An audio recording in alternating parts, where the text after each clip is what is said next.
chirurgiens qui s'affairent, une débauche de machines et d'étranges transfusions de liquide. Pourtant, la personne sur cette table d'opération est morte et les médecins autour ne sont pas là pour tenter de la ranimer, mais pour la congeler. Ces images sont uniques. Elles montrent l'une des seules cryogénisations jamais filmées il y a quelques années aux États-Unis. Ces gestes, les bénévoles de l'association cryogénique de Grande-Bretagne s'entraînent plusieurs fois par an à les reproduire. Quand le docteur arrive, vous pouvez interrompre la machine le temps que le médecin constate « oui, ok, il est bien mort ». Ces apprentis soigneurs, eux, n'emploieront jamais le mot mort, mais celui de patient. Dans une banale maison du centre de l'Angleterre, avec les moyens du bord et sans aucun diplôme de médecine, ils s'engagent dans un pari, s'offrir peut-être l'immortalité, au moins un passeport vers le futur.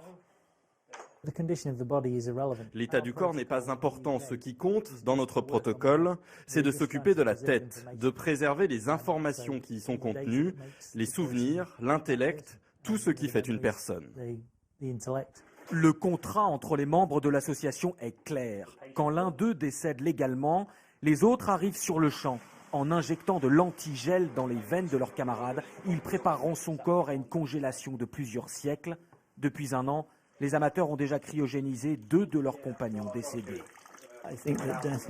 La mort, c'est le néant. Eh oui, tout simplement, je ne veux pas mourir.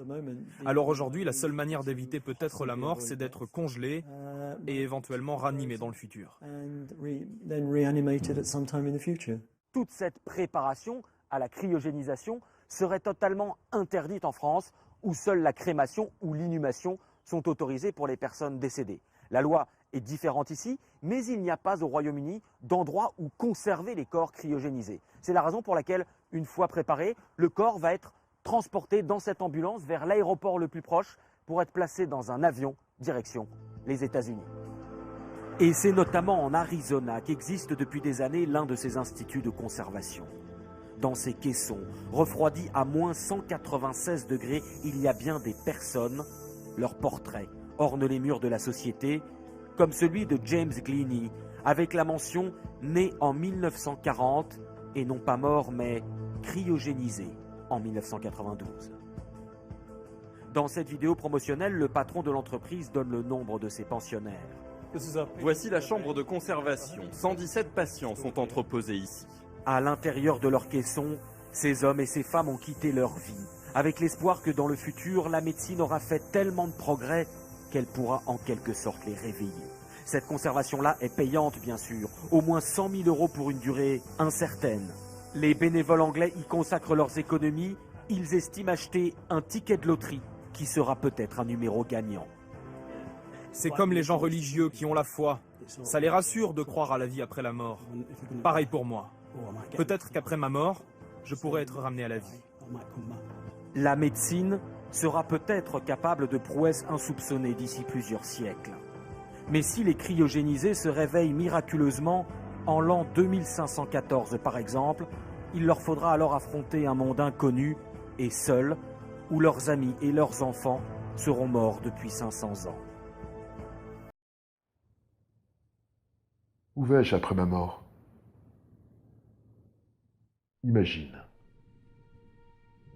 Si je suspendais ta vie en te figeant dans la glace, où irait ton âme?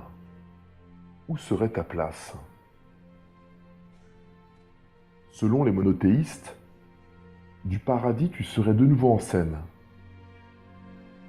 D'après les bouddhistes, attends-toi une incarnation soudaine. Je te propose une autre alternative à ton problème. Cette flamme qui anime une combinaison sans cesse différente de corps et d'esprit, si nous sommes par exemple dotés de la même énergie,